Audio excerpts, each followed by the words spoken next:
খবরের পেছনের খবর রাজনীতির অবশ্যই উপজীব্য, এবং রাজনীতি যখন তার নিজস্ব ধারায় এগিয়ে চলে। আজ থেকে 2 মাস আগে কেউ আমরা ভেবেছিলাম, কখনো আপনি ভেবেছিলেন যে পরিবর্তনের সরকার এইভাবে ঝড় তুলে সরকারের ক্ষমতায় আসবে, 208 জন বিধানসভার সদস্য নিয়ে সরকার গড়বে, পরিবর্তনের সরকার, যেখানে মাইনরিটি ভোটারদের বাদ দিয়ে একটা পরিবর্তনের সরকার আশাটা ক্রমশ দুরূহ মনে হয়েছিল। সমস্ত পাটিগণিত বীজগণিত প্রেডিকশনকে উল্টে দিয়ে সরাসরি পরিবর্তনের সরকার এলো। কিন্তু সেই পরিবর্তনের সরকার আসার সময় টুকরো টুকরো কাহিনী পেছনে থেকে যায়, যে কাহিনীগুলো শোনা হয় না। মানুষ প্রতিদিনের নিত্য নতুন যত খবর তৈরি হয়, তখন মানুষ সেই খবরগুলো ভুলে যায়, কাহিনীগুলো শুনতেও চায় না বা শোনা হয়ে ওঠে না সময়ের অভাবে। আমি সেরকম কিছু কিছু খবর সংবাদ স্পেক্সে শোনাবো। আজকে আপনাদের একটি কাহিনী শোনাবো। অভিষেক মুকুল রায়কে চড় থাপ্পড় মেরেছিল নবান্নের ওপর, নবান্নের ভেতর, একতলা হোক 14 তলা হোক, কোনো একটা জায়গায়। এখন কে তার সাক্ষী, কে তার প্রমাণ দেবে? কিন্তু ঘটনাটা শুনেছি একজন রাজনৈতিক নেতার মুখে, যিনি এখন অধুনা বর্তমান পরিবর্তনের সরকারের মন্ত্রী অর্জুন সিং। তিনি বলেছেন যে অভিষেক বন্দ্যোপাধ্যায় সরাসরি মুকুল রায়কে চড় থাপ্পড় মেরেছিলেন। কেন মেরেছিলেন?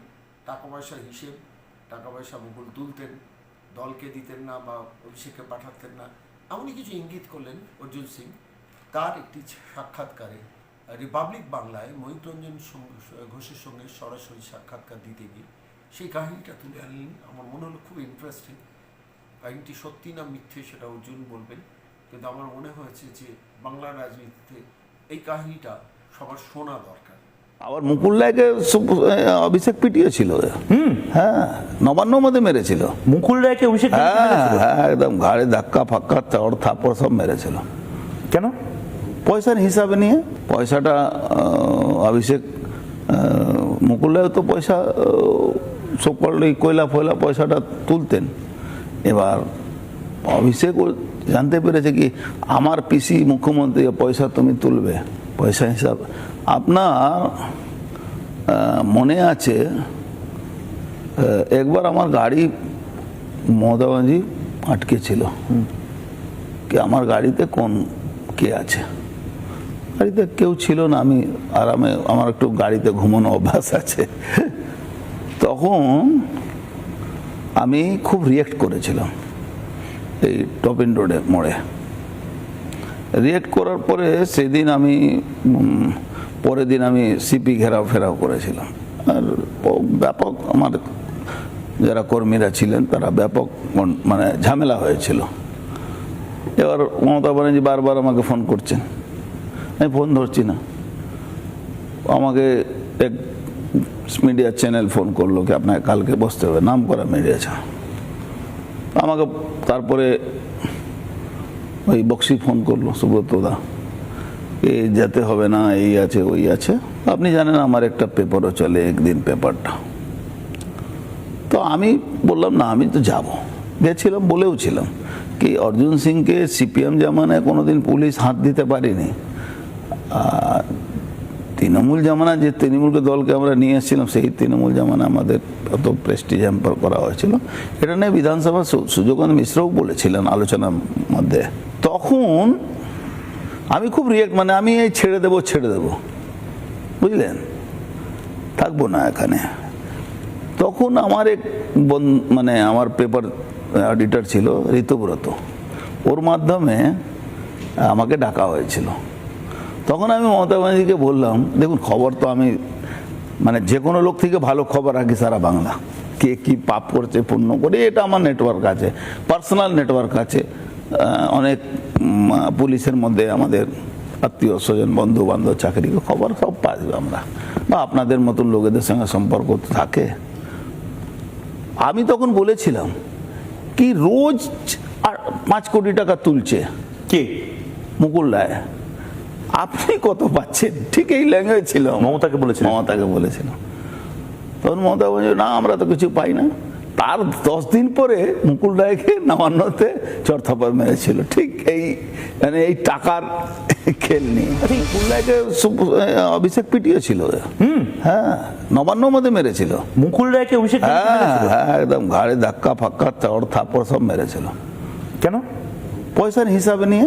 পয়সাটা অভিষেক মুকুল রায় তো পয়সা সকল এই কয়লা ফয়লা পয়সাটা তুলতেন। এবার অভিষেক জানতে পেরেছে কি আমার পিসি মুখ্যমন্ত্রী, পয়সা তুমি তুলবে, পয়সা হিসাব। আপনার মনে আছে একবার আমার গাড়ি মমতা ব্যানার্জি আটকে ছিল কি আমার গাড়িতে কে আছে। গাড়িতে কেউ ছিল না, আমি আরামে, আমার একটু গাড়িতে ঘুমানো অভ্যাস আছে। তখন আমি খুব রিয়েক্ট করেছিলাম এই টপিন রোডে মোড়ে। রিয়েক্ট করার পরে সেদিন আমি পরের দিন আমি সিপি ঘেরাও করেছিলাম। আর ব্যাপক আমার যারা কর্মীরা ছিলেন তারা ব্যাপক মানে ঝামেলা হয়েছিল। এবার মমতা ব্যানার্জি বারবার আমাকে ফোন করছেন, আমি ফোন ধরছি না। আমাকে এক মিডিয়া চ্যানেল ফোন করলো কি আপনাকে কালকে বসতে হবে, নাম করা মিডিয়া চ্যানেল। আমাকে তারপরে ওই বক্সি ফোন করলো, সুব্রতদা এই যেতে হবে না, এই আছে ওই আছে। আপনি জানেন আমার একটা পেপারও চলে, একদিন পেপারটা। তো আমি বললাম না, আমি তো যাব। গেছিলাম, বলেও ছিলাম কি অর্জুন সিংকে সিপিএম জামানায় কোনোদিন পুলিশ হাত দিতে পারিনি। তৃণমূল জামানা যে তৃণমূলকে দলকে আমরা নিয়ে এসেছিলাম, সেই তৃণমূল জামানা আমাদের অত প্রেস্টিজ হ্যাম্পার করা হয়েছিল। এটা নিয়ে বিধানসভা সুযোগানন্দ মিশ্রও বলেছিলেন আলোচনার মধ্যে। তখন আমি খুব রিয়েক্ট, মানে আমি এই ছেড়ে দেবো, বুঝলেন, থাকবো না এখানে। তখন আমার এক মানে আমার পেপার এডিটর ছিল ঋতুব্রত, ওর মাধ্যমে আমাকে ডাকা হয়েছিল। তখন আমি মমতা ব্যানার্জিকে বললাম, দেখুন খবর তো আমি মানে যে কোনো লোক থেকে ভালো খবর রাখি সারা বাংলা, কে কি পাপ করছে পুণ্য করে, এটা আমার নেটওয়ার্ক আছে, পার্সোনাল নেটওয়ার্ক আছে। অনেক পুলিশের মধ্যে আমাদের আত্মীয় স্বজন বন্ধু বান্ধব চাকরি খবর সব পাওয়া আমরা, বা আপনাদের মতন লোকেদের সঙ্গে সম্পর্ক থাকে। আমি তখন বলেছিলাম কি রোজ 5 কোটি টাকা তুলছে কে? মুকুল রায়, আপনি কত পাচ্ছেন? ঠিক এই ল্যাঙ্গুয়েজ ছিল। মমতাকে বলেছিলাম।